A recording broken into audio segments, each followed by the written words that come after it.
మా నాన్నగారు bank loans ఇప్పిస్తూ ఉంటారు. మా అమ్మగారు ఇంట్లోనే హౌస్ వైఫ్. నాకు 8 సంవత్సరాలు ఇంకా అంతకంటే చిన్న వయసు అప్పుడు మా అమ్మ నాన్న ఇక్కడ విజయవాడలో పర్మనెంట్ సెంటర్లో ఉండేవాళ్ళు. ఆ సెంటర్లో మా చిన్న వయసు అప్పుడు దేవుని కృపను బట్టి మంచిగానే ఫైనాన్షియల్గా బాగానే సెటిల్ అయ్యారు. నాకు మా అన్నయ్యకి మా నాన్నగారు ఒక 2 ఫ్లాట్లు కొన్నాడు అపార్ట్మెంట్లో. ఆ వయసులోనే కట్టించారు. కొద్ది ఫైనాన్షియల్గా చూసుకొని పని లేదు. కానీ ఏదో ఒక సందర్భాన్ని బట్టి ఎవరో అకౌంట్లో తెలిసిన వారు డబ్బులు వేయటాన్ని బట్టి అది ఏదో ఫ్రాడ్ కేసు అయ్యి కొద్దిగా ఏదో ఇష్యూ అయిపోయి మేము గుంటూరు ప్రాంతానికి రావడం జరిగింది. ఎప్పుడైతే మేము ఆ గుంటూరు ప్రాంతానికి మాకున్న ఇల్లులు మాకున్న సమస్తాన్ని విడిచిపెట్టి వచ్చాం ఆ రోజు. అలా వచ్చినప్పుడు మాకు సరిగ్గా తినడానికి ఆహారం లేని పరిస్థితి, ఎవరు మాకు ఇవ్వడానికి కూడా ఎవరు ఆదరించేవారు, మాకు చాలా కరువు అయిపోయారు. అసలు ఉన్న పాటనే తలకిందులు అయిపోయింది మా పరిస్థితి. మా నాన్నగారు ఇంకా అలాంటి పరిస్థితుల్లో ఆయన ధనం కోసం ఆ ఇంటిని పోషించడానికి ఎక్కడ ఒక రూపాయి పుట్టట్లేదు. ఒక దైవజనుడు మాకు అప్పుడే పరిచయం అయ్యారు.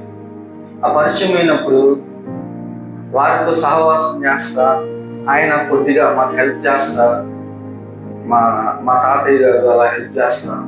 కొంత హెల్పింగ్ ఉంది కానీ పరిపూర్ణమైన హెల్పింగ్ అనేది మాకు లేదు. అప్పులు పాలైపోయాం. నిజంగా ఆర్థికంగా చాలా ఇబ్బందులు వచ్చి మేము గుంటూరులో అలా ఎదుగుతూ ఉన్నాము. అలా మేము మా నాన్నగారు ఇలా ఫైనాన్షియల్గా ఎదుగుతూ ఉన్నప్పుడు నాకు అప్పటికి ఊహ తెలియదు. ఇంకా ఏదో ఆయన కష్టం ఆయన ఇంటర్ని కట్టకపోవడాన్ని బట్టి ఓనర్స్ వచ్చి మమ్మల్ని బాగా ఇష్టం వచ్చినట్టు మాట్లాడి ఇంకా ఇల్లు ఖాళీ చేయమని ఇలాంటి కొన్ని పరిస్థితులు ఎదుర్కొన్నాం మేము ఆర్థికంగా మొదట్లో. అలా వెళ్తా ఉండగా నాకు ఊహ వచ్చే సమయానికి నేను ఒక ప్రాంతంలో మేము తరగటం జరిగింది. నల్ల చేరుకుని అది గుంటూరులో ఉంటుంది.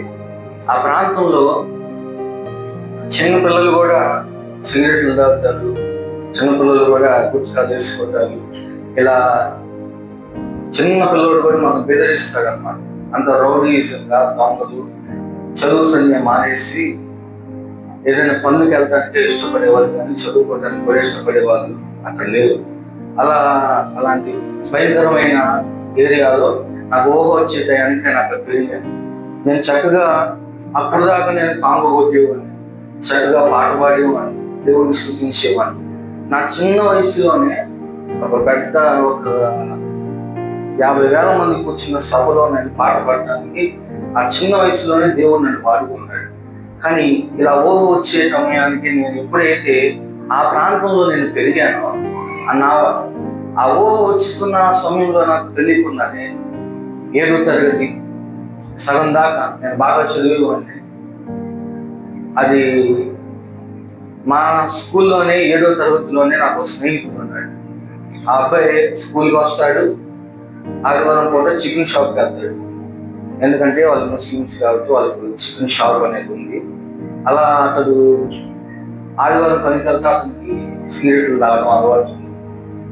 నేను కూడా అతని సహవాసం పెట్టి నేను మొదటిసారిగా 7వ తరగతిలో నేను సిగరెట్ తాగడం నేను అలవాటు చేసుకున్నాను. 7వ తరగతిలో ఎప్పుడైతే ఆ 7వ తరగతిలో నేను సిగరెట్ తాగడం మొదలైందో నాకు ప్రతిరోజు ఇంటికి వచ్చి అన్నం తినేవాడు.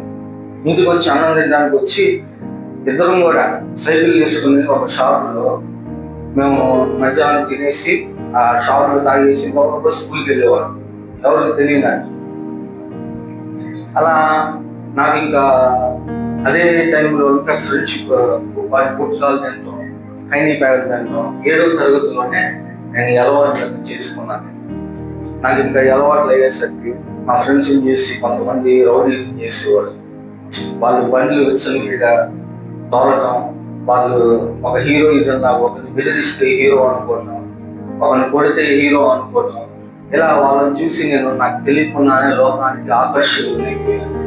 వారిని చూసి వాళ్ళని ఏదో నిజంగా ఏదో గొప్ప వాళ్ళు అనుకునే నాకు తెలియని తను నిజంగా అలా ఆకర్షించబడి నేను ఆ వయసులో అలా లోకానికి తెలియకుండా ఆకర్షించబడ్డాను.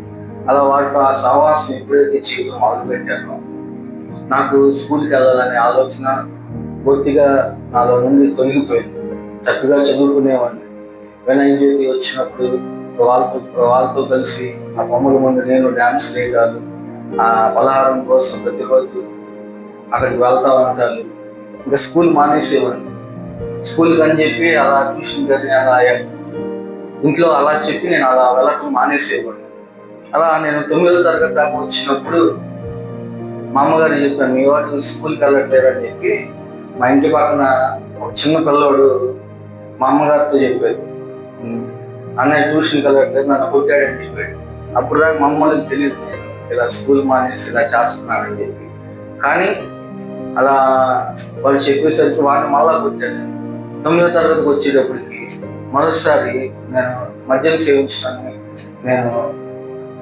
నేను ఇంట్లో చిన్నవాడిని అని చెప్పి నాకు గారాబం చేస్తున్నాను. అయితే నేను వాళ్ళు ఇచ్చిన అడ్వైస్ని నేను ఆ చనువుగా తీసుకొని నేనేం చేసేవాడినంటే ఆ డబ్బులంతా నా చెడు స్నేహాల కోసం నేను ఇలా అలవాటు పడిపోయి ఆ డబ్బులు వాళ్ళ కోసం, వాళ్ళేమో అచ్చంగా నేను ఇచ్చే వాటి కోసం, నేను తెచ్చే డబ్బుల కోసం వాటికి అలవాట్లు ఉన్నాయి కాబట్టి నాకు కూడా నేర్పించి నన్ను సరదాగా అలా మార్చేశారు. నేను కూడా ఇదే బాగుంది, ఇదే లైఫ్ అనుకొని ఇంకా స్కూల్ మొత్తం ఎగ్గొట్టేసి ఇంకా అలానే తిరుగుతా ఇంకా అప్పుడప్పుడు వెళ్తూ ఉండేవాడిని.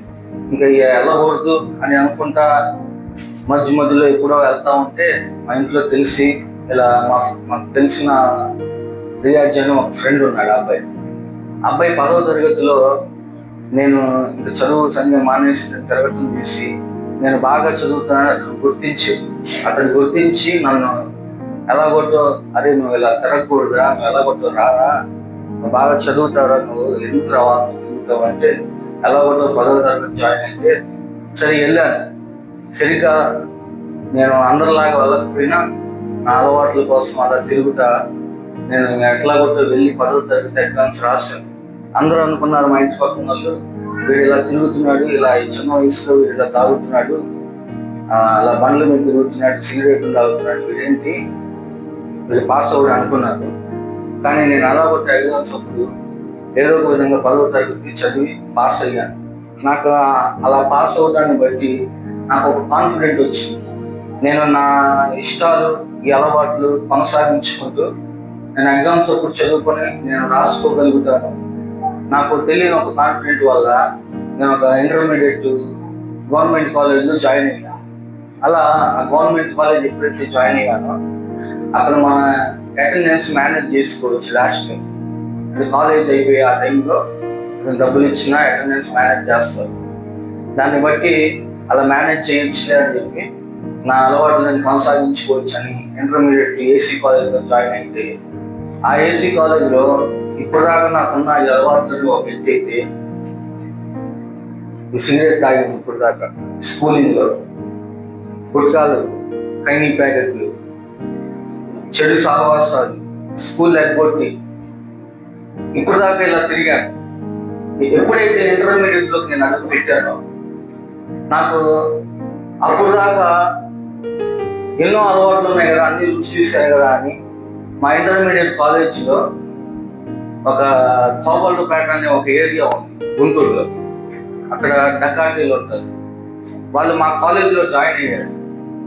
వాళ్ళు డకాటీలు అంటే ఎత్తుకొని కొట్టి పీక్కోవటం, వాళ్ళ వస్త్రధారణ అంతా కూడా వెరైటీగా ఉంటుంది. వాళ్ళు గంజాయి తాగే అలవాటు ఉన్నారు. నేను ఇన్ని అలవాట్లు నేను రుచి చూశాను కదా, వీటిని కూడా ఒకసారి రుచి చూద్దాం, ఒకసారి టచ్ చేసి ఒకసారి చూద్దామని నాకు ఆలోచన వచ్చి వాళ్ళని చూసి నేను అట్రాక్ట్ అయిపోయి వాళ్ళు ఏందో హీరోలు అనుకొని నేను కూడా మొదటిసారి ఇంటర్మీడియట్లో నేను గంజాయి తాగడం అనేది నేను అలవాటు చేసుకున్నాను. ఎప్పుడైతే ఈ గంజాయి అనే అలవాటు నా జీవితంలోకి వచ్చిందో అది లేకుండా నాకు నిద్ర పట్టదు. గంజాయి లేకపోతే నేను అసలు అన్నం తినేవాడిని కాదు. నా ఒంటి నిండా మత్తుకి నా శరీరము, నా మనసు, నా హృదయం అంతా మత్తుకు అలవాటు పడిపోయి మద్యం తాగినవాడైనా ఊగుతా తోలుతా ఉంటాడు. కానీ ఈ గంజాయి అనే అలవాటు ఎప్పుడైతే నా జీవితంలోకి వచ్చిందో, దానికోసం నేను నిద్రపోని రాత్రుల్లో ఉంటాను. అది లేకపోతే నిద్ర పట్టదు కాబట్టి, అది లేని టైంలో నాకు కోపం వచ్చేసి, నాకని కాదు, అది ఆ అలవాటు ఉన్న ప్రతి మనిషికి అలానే కోపం వస్తుంది. అలా నా కోపం వచ్చినప్పుడు ఎవరో కొన్ని రైల్వే ట్రాక్ దగ్గర వెళ్ళేటప్పుడు ఎవరో కొట్టి డబ్బులు పీక్కోవటం, వాడిని బెదిరించి నాకు తాగడానికి ఇస్తారా, వాడి దగ్గర డబ్బులు తీసుకొని, లేదా తాగే వాళ్ళ దగ్గర, అమ్మేవాడి దగ్గర వెళ్ళి నేను తాగటానికి రాత్రులు కొన్నిసార్లు ఇలా అమ్మే ఒక వ్యక్తితో నాకు తాగిపిస్తాడనే ఆలోచనతో నేను కొన్నిసార్లు ఆ అమ్మే వ్యక్తి సమాధుల్లో ఉండేవాడు. ఆ సమాధుల్లో ఉన్నప్పుడు నేను ఆ తాగే వ్యక్తి కోసం నేను కూడా వాడికి ఏదైనా, బయట అది తాగేది కాదు, లైసెన్స్ది కాదు కాబట్టి అతడు సమాధుల్లో ఉంటాడని చెప్పి తన కోసం ఏదైనా కావాలి తినడానికి కానీ, ఏదైనా టిఫిన్ కానీ ఏదో ఒకటి అమ్మంటాడు, బయటకు రాడు కాబట్టి. నేను ఇలా టిఫిన్ కానీ వాడికి ఏదైనా ఆల్కహాల్ కానీ ఏదైనా తీసుకొని వెళ్ళినప్పుడు వాడు నాకు ఈ అలవాటు కానీ తాగిపిస్తూ ఉంటాడు. అందుకని నేను రాత్రులు చాలా రోజులు నేను సమాధుల మీద, మన క్రిస్టియన్ సమాధుల మీద నేను కొనుక్కునేవాడిని. అక్కడే కొనుక్కొని అక్కడే నేను అలా ఈ అలవాటు కోసం కేవలం అక్కడే కొన్ని రోజులు, కొన్ని రాత్రులు అక్కడే ఉండిపోయేవాడిని. అసలు రాత్రుల్లో సమాధుల్లో ఉండి తెల్లారులు శ్మశానాల్లో ఉండేవాళ్ళం. ఎందుకు, ఈ తాగే వాళ్ళు అక్కడే ఉంటారు, బయట పబ్లిక్గా తాగడానికి ఉండదు, పోలీసులు పట్టుకుంటారనే భయంతో మేము అక్కడ తాగుతూ ఉండేవాళ్ళం. ఉదయం పాటు శ్మశానాల్లో కూర్చొని అక్కడ ఎవరో ఒకళ్ళు, ఒక 10 మంది 20 మంది దానికి సంబంధించిన వాళ్ళు ఖచ్చితంగా ఉంటారు. అలా వాళ్ళ దగ్గరికి నేను వెళ్తూ ఉండేవాడిని. కొన్ని రోజుల తర్వాత ఈ అలవాట్లు ఇంత డేంజర్ అయిపోయి, బాగా హెవీ అయిపోయి, మత్తు నాకు చాలట్లేదు అని చెప్పి మత్తు బిళ్ళలు తీసుకోవడం మొదలుపెట్టాను. మత్తు బిళ్ళలు, అది కూడా ఎలాంటి మత్తు బిళ్ళలు అంటే నైట్రోవిట్ అనే టాబ్లెట్లు ఉంటాయి. ఆ టాబ్లెట్లు ప్రెగ్నెంట్ లేడీస్కి, తర్వాత ఆ నిప్పులు తట్టుకోలేని వాళ్ళకి కొంతమందికి ఆ టాబ్లెట్లు ఇస్తారంట. ఆపరేషన్ చేసిన టైంలో తట్టుకోలేనప్పుడు ఆ టాబ్లెట్లు ఇస్తారు. నేను ఈ మత్తు నాకు చాలట్లేదని చెప్పి నేను ఆ టాబ్లెట్లు కూడా వేసుకోవడం మొదలు పెట్టాను. ఆ టాబ్లెట్ తీసుకున్న వాడు ఎలా ఉంటాడంటే, మన చెయ్యి నరికేసిన ఆ మత్తులో వాడు అలా చూస్తూ ఉంటాడు, కానీ వాడికి అది నెప్పనికి బండ్లు ఆ మత్తులో అలా వేసుకొని భయంకరంగా రోడ్ ర్యాపర్స్ లాగా విచ్చలవిడిగా కింద పైన కొనుక్కోబెట్టి ముందు టైర్లు ల్యాప్టాప్లు అలా మా వాళ్ళంతా ఇలా లేపేవాళ్ళు. అసలు ప్రాణం అంటే లెక్క లేకుండా తిరిగేవాళ్ళు. నేను ఆ మత్తుల్లో బస్సుల కిందకి వెళ్ళిపోయేవాడిని. అసలు ఏం చేసేవాడిని నాకు అర్థం కాదు, దయ్యాలు పట్టి. నేను ఇలా తిరుగుతున్నాను, మా ఇంట్లో వాళ్ళు ఏంది ఇలా అయిపోయాడు, అసలు రోజు ఏదో ఒక గొడవ ఇంటికి తీసుకొస్తున్నాను నేను. ఎవరో ఒకరు నా కోసం కుర్రలు వచ్చేవాళ్ళు, ఎవరో ఒకరు నన్ను వచ్చి సమర్పణ పిలుచుకొని వెళ్ళిపోయేవాళ్ళు. అలా పిలుచుకొని వెళ్ళిపోతున్నావు, అసలు ఒక క్రమం లేదు, ఏం చేస్తున్నావు నాకు అర్థం కావట్లేదు. మా ఇంట్లో వాళ్ళకి అసలు ఏం రెట్ అయిపోయాను వాళ్ళకి అస్సలు అర్థం కావట్లేదు. ఏంది గొడవలు వస్తున్నాయి, ఎవరు ఇంతమంది గొడవలు వస్తున్నాడు, ఏం చేస్తున్నాడు వీడు అసలు ఏమని మా నాన్న నా వెనకాల పడేవాడు. నేను ఇవన్నీ అసలు మా నాన్నగారికి తెలియదు. మా ఇంట్లో తెలియకుండా కొన్ని రోజుల వరకు నేను అలా మేనేజ్ చేసుకుంటా ఉంటే, ఒకసారి ఈ గంజాయి లేనప్పుడు, మత్తు లేనప్పుడు నా శరీరానికి అర్ధరాత్రి పూట నేను మార్కెట్లోకి వెళ్ళాను. ఒకసారి దానికి ముందే ఒక కానిస్టేబుల్ ఇలా తాగుతాం, మేమంతా గ్రూప్గా తాగుతుంటే పట్టుకోవడానికి వచ్చాడు. ఎవరో కంప్లైంట్ ఇస్తే, ఎవరో మాకు తెలిసిన వాడే ఎవరో కంప్లైంట్ ఇస్తే వచ్చాడు. వస్తే ఆ రోజు ఏదో ఫోన్ ఇచ్చి డబ్బులు ఇచ్చి మేనేజ్ చేసి అట్టగా తప్పించుకొని వచ్చాను. అప్పటి నుంచి నేను 2-3 నెలలు కనపడలేదు. నేను దాక్కుంటా ఎక్కడో కొట్ట ఆయన కనపడకుండా అట్లా కొట్ట తిరుగుతూ ఉంటే, ఎప్పుడైతే నాకు అది లేకపోవటాన్ని బట్టి నిద్ర పట్టినప్పుడు అర్ధరాత్రి మార్కెట్లోకి వెళ్ళినప్పుడు నన్ను పోలీసులు పట్టుకున్నారు. పోలీసులు పట్టుకొని రెచ్చగొట్టుడు కొడుతున్నారు. లాఠీ తీసుకొని. కానీ నాకు అర్థం కాదు, నేను పోలీసు మీద ఎగురుతున్నాను. నీకే అధికారంతో నన్ను కొడుతున్నావు, నువ్వెవరు నన్ను కొట్టడానికి అని చెప్పి నేను ఎగురుతున్నా ఆ మైకంలో. అంత సైకు, అంత టెంపర్తనం అనేది అది లేకపోతే మనకి అంత కోపం వస్తూ ఉంటుంది. అలా నీ దగ్గర నన్ను కొడతా ఉంటే నన్ను జీప్లో ఎక్కించుకొని మా ఇంటికి తీసుకొని వచ్చి, ఏందమ్మా మీ వాడిని ఇలా పెంచుతున్నావు అన్నాడు. మా అమ్మకి అసలు ఏం చెప్పాలో అర్థం కావాలి, అసలు ఏం తెలియదు. నన్ను ఏం మాట్లాడుతున్నాను, మా అబ్బాయి అలాంటి చోటు కావాలని మా అమ్మ అంటుంది. మా అమ్మ అలా అంటే ఊరుకోమ్మా, నీకెందుకు తెలియదు, మీ వాడేందో నీకు తెలియకుండానే పెంచుతావా అన్నాడు. అసలు నేను ఏం చేస్తున్నాను, ఎక్కడికి వెళ్తున్నాను, ఎందుకు ఎంతమంది వస్తున్నాడు అనేది మా అమ్మ ఆలోచన అయితే, అసలు ఈ పోలీసు వచ్చి ఇలా చెప్పినప్పుడు ఏ తల్లి హృదయం అలా చలించిపోయి అసలు ఎవరు తట్టుకోగలుగుతారు? మా అమ్మ ఆశ్చర్యపోయి నమ్మలా. తర్వాత ఇదంతా జరిగినప్పుడు ఎట్లాగో మా నాన్నగారు ఏదో లాయర్ తీసుకుని వెళ్ళి అప్పటికప్పుడు కేసు కట్టకుండా డబ్బులు ఇచ్చి ఏదో మేనేజ్ చేసి వదిలేశారు. అలా చాలాసార్లు నేను దొరకాల్సిన వాడిని. ఇవన్నీ ఏమున్నారులే, మా నాన్న ఉన్నారులే అని ఒక ధైర్యం. ఇంట్లో ఇవన్నీ ఇలా చలవేయకపోవడం, రోజుకి కొన్నిసార్లు 5 సార్లు యాక్సిడెంట్లు అయింది నాకు. ఒకసారి అయితే గుంటూరు గవర్నమెంట్ హాస్పిటల్ ముందు ఒక బ్రిడ్జి ఉంటుంది, చక్రవల్లి బ్రిడ్జి. ఆ బ్రిడ్జి మీద నుంచి నేను కిందకు వస్తా ఉంటే 70-80 స్పీడ్లోనే నేను వస్తాను. ఆ డౌన్లో వస్తూ ఉంటే కిందకి దిగేటప్పుడు ఒక అతను పరిగెత్తుకుంటూ వెళ్ళిపోయాడు మార్చి. బ్రేక్ కొట్టడం ఎక్కడి నుండి మ్యాక్సిమం ఒక 100 మీటర్ల అంత దూరం బండి రాసుకుంటూ కిందకి వెళ్ళిపోయాడు. కానీ నాకు ఏమీ కాల, జస్ట్ మిస్. ఇది ఒక డివైడర్ అనుకోండి, ఇక్కడి వరకు వచ్చి నా తల ఆగిపోయింది. ఎవరో చేయి పెట్టినారు. ఆ రోజు నా తల పుచ్చగా పగిలిపోయేది యాక్చువల్గా. కానీ ఎవరో చేయి పెట్టి ఆపినట్టు ఆగిపోయాను నేను. ఇంకా నా స్పృహలో కోల్పోయాను. ఇదంతా లైవ్లో మా నాన్న వెనకాల నుంచి చూస్తూ ఉన్నాడు. అలా పడటం, జనాలంతా గుంపు కొట్టడం, మా నాన్న మొత్తం లైవ్లో చూసి బండి పక్కన ఆపుకొని వచ్చి నన్ను లేపుతున్నాడు. లేరా రే చిన్న లేరా అంటే నాకు అర్థం కావట్లేదు. ఆ మాట మాత్రం వినిపిస్తుంది. జనాలంతా గుంపు కూడిపోయారు. చూస్తే నేను తాగున్నాను. పెద్ద యాక్సిడెంటే. ఇంకా నన్ను ఎలా కూడా ఎక్కించుకుని వెళ్ళాడు. ఇవన్నీ చూస్తూ ఉన్నాడు మా నాన్న.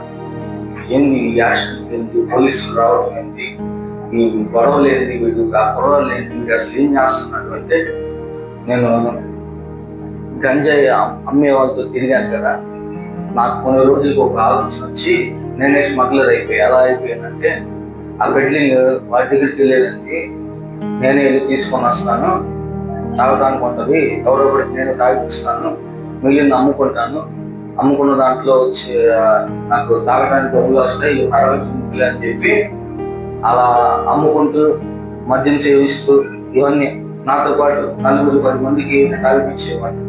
ఇలా అలవాటు అయిపోయేసరికి వాళ్ళంతా నా దగ్గరకు వచ్చేవాళ్ళు. కొన్నాళ్ళు ఎవరి దగ్గర లేకపోయినా సమర్పణగా దగ్గర ఉంటుంది అని చెప్పి మా వాళ్ళు వచ్చేవాళ్ళు. అందుకని నా పేరంతా బాగా మోగిపోయింది. ఏదైనా మంచి పేరు మోగిపోతే అది ఒక కొన్ని సంవత్సరాలు ఉంటుందేమో, కానీ ఇలా చెడు పేరు మోగిపోతుంది. పోలీసులు ఎత్తుకుతున్నారు, సిసిఎస్ వాళ్ళు, నాకు భయం వేసేస్తుంది. అలా ఎందుకని ఇలా కుర్రోళ్ళు వస్తున్నారు, ఇలా యాక్సిడెంట్లు అవుతున్నాయని చెప్పి మా నాన్న ఈ పరిస్థితులన్నీ చూసి, ఒరే బాబు నువ్వు ఎక్కడికి అలవాటు అని మా అమ్మ మా నాన్న నా కాళ్ళు పట్టుకున్నారండి. నా కాళ్ళు పట్టుకొని, అరే నీకు దండం పెడతాను, నువ్వు ఎక్కడికి అలవాటు, నీకు కావాల్సింది నేను తీసుకొస్తానయ్యా, కావాలంటే నువ్వు ఇంట్లో కూర్చొని రాగు, నువ్వు ఎక్కడికి అలవాటు అని నా కాళ్ళు పట్టుకొని చెప్పారు. సరే తీసుకొని రా అన్నా నేను గర్వంతో. బయటికి వెళ్ళి ఇబ్బందులు పడటం ఎందుకులే అని చెప్పి నేను అనుకున్నాను, వాళ్ళు అనుకున్నారు. కొంచెం కూడా కనికరం లేకుండా, తల్లిదండ్రులు లేకుండా మా నాన్న చేత నేను మద్యం బాటిల్ తెప్పించుకునేవాడిని. మా నాన్న చేతితోనే నేను సిగరెట్ ప్యాకెట్లు తెప్పించుకునేవాడిని. నేను ఇంట్లో నా రూమ్లో అలా కూర్చొని ఇలా తాగుతా మా అమ్మ చేత ఆమ్లెట్ లేపించుకునేవాడిని. అంత దుర్మార్గుడిగా నేను మారిపోయింది అలవాటు వల్ల. అంత కఠినుడన అయిపోయి ఏమాత్రం మంచి చెడు అన్ని అనేది అసలు వివేచన లేకుండా అలా అయిపోయి ఇంట్లో నేను అలా కూర్చొని తాగుతా వాళ్ళ చేత సేవలు చేయించుకున్నాను. దుర్మార్గుడిని అయిపోయాను అలా. నాకు అలా కొన్ని రోజులకి ఫ్రెండ్స్ అంతా ఎవరికి దూరం అయిపోయాడు. నాకు ఇది లేనప్పుడు మళ్ళా బయటికి వెళ్తున్నాను. బయటికి వెళ్ళినప్పుడు ఒక కేసులో నేను తిరిగిన దానికి అమ్మిన దానికి వేరే వాడు సరుకు తీసుకొని వచ్చి నేను అమ్మే వాడికి డబ్బులు లేదు. వాడి మనసులో పెట్టుకొని నన్ను ఎప్పుడెప్పుడు ఎదిగిద్దామా ఎలా ఎదిగిద్దామా అంటే నేను దొరకట్లేదు. ఎందుకు దొరకనంటే నాకు అదొక జ్ఞానం, లోక జ్ఞానం. పోలీసులో ఇళ్ళ పక్కనలోనే నేను కూర్చొని వాళ్ళు ఎవడు పట్టుకుంటాడు అనే అహంకారం, ఆ జ్ఞానం, ఆ గంజాయి అనేది అలా బ్రెయిన్ స్పీడ్ అయిపోయింది. ఎవడు పట్టుకుంటాడని వాళ్ళ మధ్యలోనే నేను తాగేవాడు. ఎవడు పట్టుకునేవాడు కాదు. ఎవడు కుర్రాళ్ళు వస్తే ఏది చూపి అనేవాడిని. అంటే ఎక్కడికక్కడ బాగా మేనేజ్ చేయడం నేర్చుకున్నాను. ఇలా నేను అలా గర్వంతో ఇలా ఒకరిని మోసం చేసినప్పుడు నేను ఇంట్లో ఒక్కడిని అయిపోయి నేను ఇలా తాగుతూ నేను ఎంజాయ్ చేస్తున్నాను అనుకున్నాను. ఒకసారి లేనప్పుడు బయటకు వచ్చినప్పుడు నన్ను నాకు 10 పొట్లాలు కావాలన్నా, అది లాక్డౌన్ టైంలో ఎవరి దగ్గర లేకపోతే నా దగ్గర ఉంటుంది, లేదా ఎవరో ఒకరి దగ్గర ఉన్నోడైనా నేను ఫోన్ నెంబర్లు తీసుకుంటాను. అలా తీసుకొని వాడికి ఇప్పడానికి ఎవడో వచ్చాడు, వాడి పేరు నాకు తెలీదు. వచ్చి అన్న సమర్పణలో నాకు తెలుసు అన్న అంటే ఎవడరా నువ్వు అని చెప్పి ఆవేశంగా మా అమ్మలు చెప్తున్నారు. ఆగురా రే ఆగురా, టిఫిన్ చేసేది రా అన్నారు. ఆ రోజు టిఫిన్ చేయకుండా టిఫిన్ లేదు ఆగమను వాడు ఎవడో నేను తెలుసా అంటున్నాడు అని చెప్పి నేను బాగా ఆవేశంగా వెళ్ళిపోయాను. ఆ రోజు వెళ్ళిపోతే ఒక తెలియని బండి కేసులో నన్ను ఇరుక్కుపోయి నన్ను అప్పుడు దాకా ఒక జైలుకి వెళ్ళాల్సిన పరిస్థితి వచ్చింది. అప్పుడు దాకా నాతో ఉన్నవాళ్ళు, నాకు ఫోన్ చేసిన వాళ్ళు, ఎప్పుడైతే ఆ జైలుకి వెళ్ళాల్సిన పరిస్థితి వచ్చి నాకు రోజు ఫోన్ చేసేవాళ్ళు ఇంకా ఫోన్ చేయట్లేదు. అందరూ ఫోన్లన్నీ ఆగిపోయాయి. ఎవరు నన్ను పలకరిలా. ఒక వారం రోజులు జైల్లో ఉండాల్సి వచ్చింది. నేను అనుకున్నాను ఎప్పుడు కూడా చేసిన దానికి దేవుడు నన్ను ఎక్కడ చెక్కనివ్వలేదు దేవుడు. అలా చాలాసార్లు అడుగడుగును కాపాడుకుంటూ వచ్చాడు. చాలా మంది ఆత్మీయుల ద్వారా నాకు హెచ్చరిక వస్తూ ఉంది, ప్రవచనం నా మాట వింటే రేపు వినకపోతే చెరసాలకు వెళ్లాల్సిన పరిస్థితులు వస్తున్నాయని హెచ్చరించారు. దాని ముందర రాత్రి ఆ సమయంలో కూడా ఎంతో బతిలాడాడు, కానీ అసలు మాట వినలేదు. ఎలాగైనా వారి మాట వినలేదు. దేవుని ఉగ్రతకి పాత్రుడయ్యాను. చెరసాల పాలైపోయి ఆ వారం రోజులు నేను చేయని దానికి ఒక నేరం అనుభవించాల్సి వచ్చింది. నేను ఆ 7వ రోజు నేను అనుకున్నాను, ఈ రోజు సాయంత్రంలోపు నాకు గనక బెయిల్ రాకపోతే నేను చచ్చిపోదాం అని చెప్పి నా నిర్ణయం తీసుకున్నాను. అలా నిర్ణయం తీసుకొని, అది కరోనా టైం కనుక మాస్కులకి తాళ్ళు ఉంటాయి. ఆ తాళ్ళన్నీ ఒక 5 మాస్కులు తాళ్ళన్నీ తీసి ఒక పెద్ద తాడులాగా చేశాను. ఎందుకు ఊరేసుకున్నాం అని చెప్పి. నేను చెయ్యని దానికి అనుభవిస్తున్నా. అది తాగకపోతే నేను బతకలేను. నా ప్రాణం విలవెల్లాడిపోతుంది. నా మనసు అంతా ఎప్పుడు వెళ్ళి తాగుదామా అనే ఆ మైండ్ సెట్లో నేను ఉన్నాను. ఆ మైండ్ సెట్లో ఉన్నప్పుడు నేను చచ్చిపోవాలనే తలంపులు వస్తుంది. కానీ ఎందుకో అక్కడ కూడా ఏదో బైబిల్ ఉంది. నేను ఆ జైల్లోనే మోకాళ్ళు వేస్తాను, కానీ నిజమైన పశ్చాత్తాపం కలగలేదు. నీ మాట వినుంటే బాగుండేది. ఆత్మీయులు చెప్పారు, వింటే ఇలా ఉంటుంది, వినకపోతే జైలుకి వెళ్తామో చెప్పారు. నిజంగానే అలానే జరిగింది.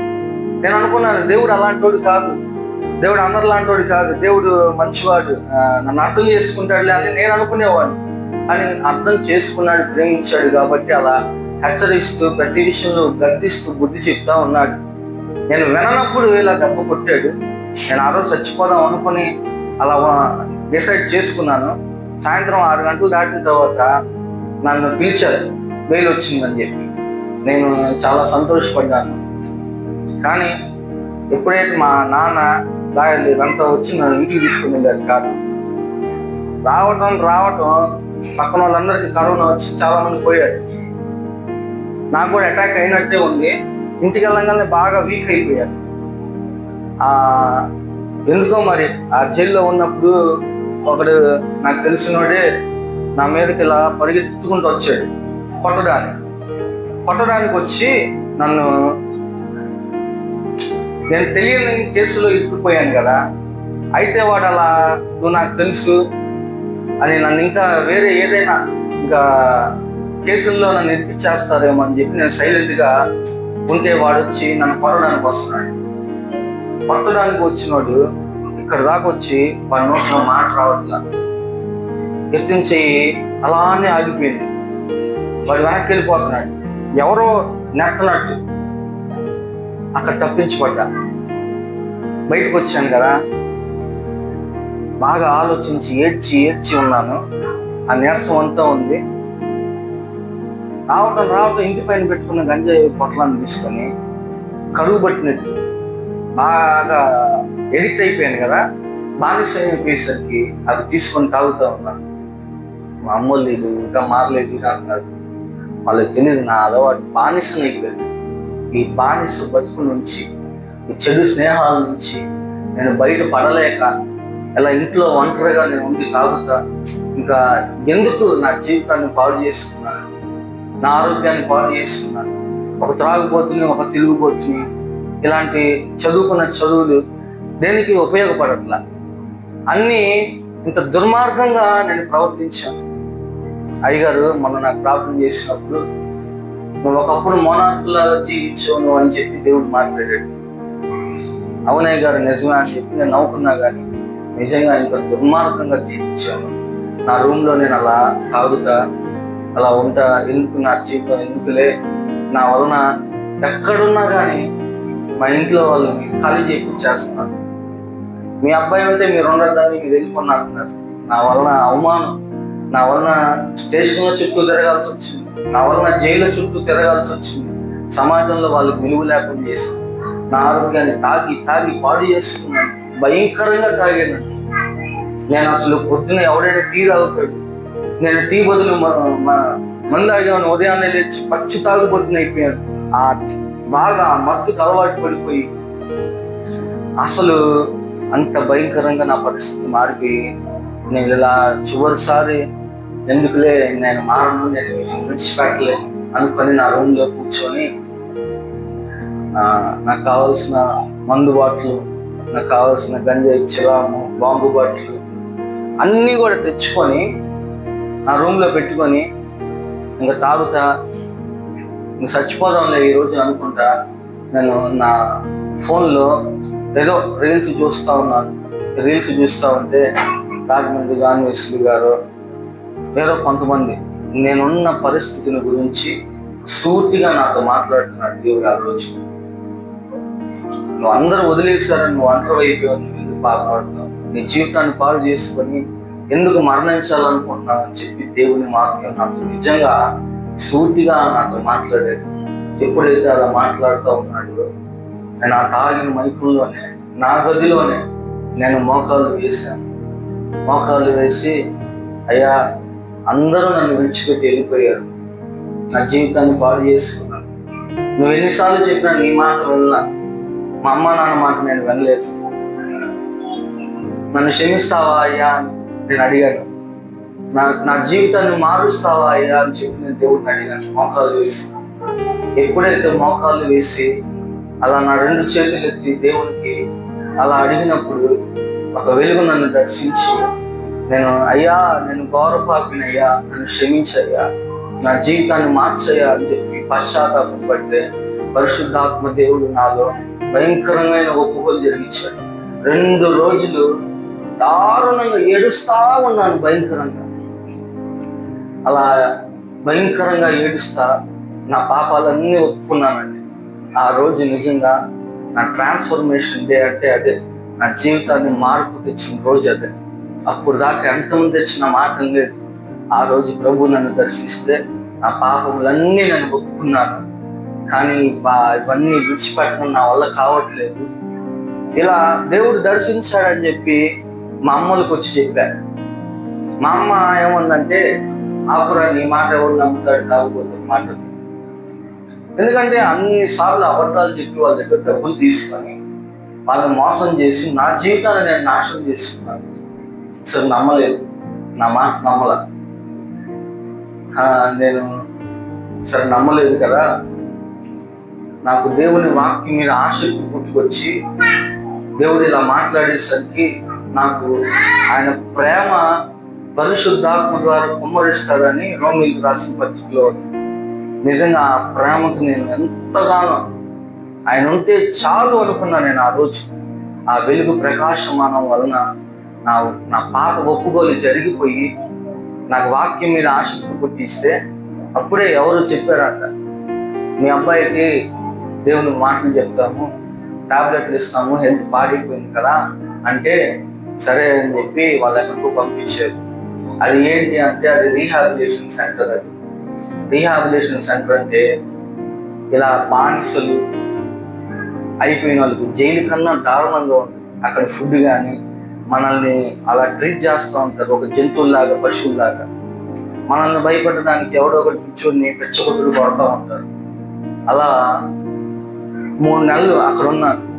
నా దగ్గర ఫోన్ ఉన్నది ఏముండదు, అన్నీ తీసేసుకుంటే నేను ఏడుస్తా, మమ్మల్ని మాట్లాడటానికి ఫోన్ లేదు, ఏమీ రాక నేను ఏడుస్తా, నా బైబిల్ నాకు ఇవ్వండి అయ్యా అని చెప్పి మొదటిసారి నేను అడిగాను నా జీవితంలో. నా బైబిల్ నాకు ఇవ్వండి, ఇంకేం వద్దులే, నా బైబిల్ ఇవ్వండి అని చెప్పి వాళ్ళు అడిగి ఆ బైబిల్ తీసుకొని చదువుతా ఉన్నా. చిన్నగా 3 నెలలు అక్కడ ఉన్నాను కదా, నా అలవాట్లు అనేవి మారుతూ ఉన్నాయి. ఆ టాబ్లెట్లు వేసుకుంటూ ఉన్నాను కదా, మంచి టాబ్లెట్లు వేసుకున్నారు, ట్రీట్మెంట్ జరుగుతుంది, బైబిల్ చదువుతూ ఉన్నాను.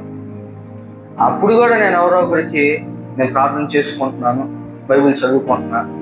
ఇంకా అక్కడ నుంచి బయటకు వచ్చి బైబిల్ కాలేజీకి వెళ్ళాను.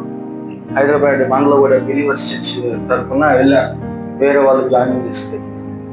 బైబిల్ కాలేజీకి వెళ్ళి నేను మొదటిసారిగా నాకు 1 నెల అయిన తర్వాత అందరికీ వాక్యం చెప్పడానికి అవకాశం ఇచ్చారు, నాకు కూడా ఇచ్చారు. దేవుని ప్రేమను బట్టి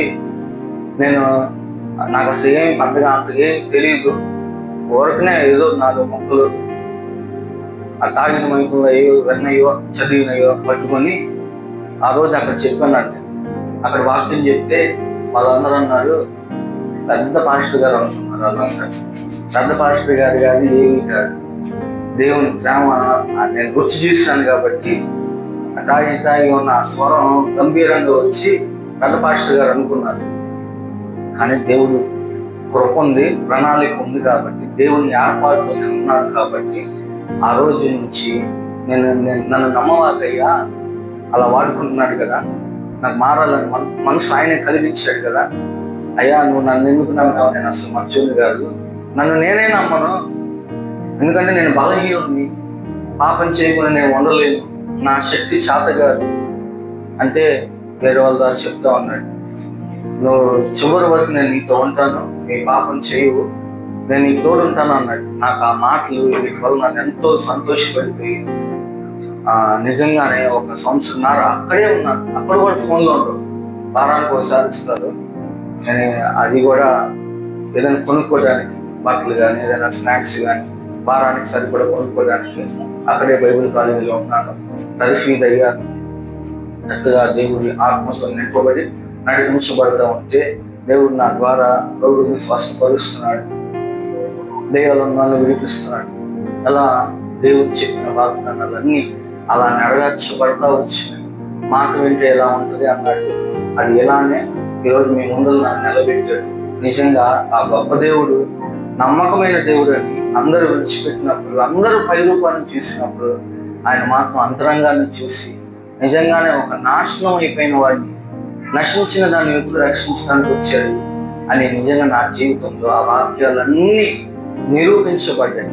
నిజంగా నా చేతులారా నేను పాడు చేసుకున్నాను కాబట్టి నాలాంటి వారి కోసమే వచ్చాడు యేసు ప్రభు అని ఆయన వ్యక్తిగతంగా నేను తెలుసుకొని ఈరోజు ఆయన ఉంటే చాలు, ఆయన కోసం బతుకుదాం అనుకొని ఆయన ప్రేమను రుచి చేశాను చాలు అనుకొని ఈరోజు నా జీవితాన్ని ఆయన సమర్పించుకొని అనేక చోట్ల ఇలానే సాక్ష్యానికి దేవుని కృపను బట్టి వాక్య పరిచర్యకి దేవుడు వాడుకుంటా ఉన్నాడు. అలా ఆ వాడుకుంటున్న క్రమంలో దేవుడు నన్ను ఇక్కడ నడిపించాడు. ఇదండి నా జీవితంలో దేవుడు చేసిన మేలు. ఇప్పుడు చెప్పండి, నాలాగా పాడైపోయిన వారిని ఎవరు మార్చగలుగుతారు? యేసు ప్రభు మాత్రమే మార్చగలుగుతారు. ఆయన మాత్రమే నశించిన దాన్ని వెతికి రక్షించడానికి వచ్చాడు. నన్ను రక్షించుకున్నాడు. గుండె చెదిరిన నా గుండెని బాగు చేసుకున్నాడు. వీటన్నిటికీ కారణం ఎందుకు నేను ఇలా అయిపోయాను అంటే, ఒకటి మాట వినంతనం ఒకటైతే తెలిసి తెలియని ఆ వయసులో నాకన్నా ఒక 5 సంవత్సరాలు పెద్ద వయసు ఉన్న అమ్మాయిని నేను ప్రేమించాను. ఆ అమ్మాయి వేరే వాడితో నా ముందే అలా తిరగటం, నాతోనూ మాట్లాడుతూ వాడితో తిరిగి, ఇవన్నీ తట్టుకోలేక నా మనసు చచ్చిపోయి ఇవన్నీ ఇంత భయంకరంగా ఇలా మారిపోయాను. ఆ బాధను తట్టుకోవడానికి ఈ మత్తు తీసుకునేవాడిని. ఆ బాధ అధికమైపోయినప్పుడు ఈ మత్తు అధికమైపోయింది నా జీవితంలో. అలా అలా అలా అలా బాగా డ్రగ్గిస్ట్ అయిపోయి, హెవీ డ్రగ్గిస్ట్ వాడిని పట్టుకుని అంత భయంకరంగా ఇందుకే నేను మారిపోయాను. లోక ప్రేమలు, లోక ఆకర్షణ, లోక వ్యసనాలు నా జీవితాన్ని పరిపూర్ణంగా మార్చేసి చచ్చిపోదాం అనుకున్న నన్ను దేవుడు నన్ను బతికించుకున్నాడు. ఆయన చిత్తం ఉంది, ఆయన ప్రణాళిక ఉంది. నాకు దేవుడు మాట్లాడుతున్నట్టు ఆ ప్రణాళిక కోసం నన్ను మార్చుకున్నాడు. అనేకులని ఇలా మార్చాలని కోరుకుంటున్నాను. చిన్న సాక్ష్యం దేవుడు. మానవ జీవితంలో మనిషికి మార్పునిచ్చేవాడు. రెండవది హృదయ పరిశోధకుడు దేవుడు. అంటే హృదయాన్ని ఎవరు పరిశోధిస్తాడు? దేవుడు ఒకరే పరిశోధిస్తాడు. కానీ 3 సంవత్సరాలు పోయిన తర్వాత ఇతడు సేవకి వెళ్ళాలి, మ్యారేజ్ చేసుకోవాలి, సేవకి వెళ్ళాలి. కానీ ఒకటి, ఈయన ఏమాత్రం సేవకి ఎంకాయ చేసినా ఎప్పుడు చెప్తున్నారు దేవుని యొక్క ప్రణాళిక ఉంటే ఈయన 4 సార్లు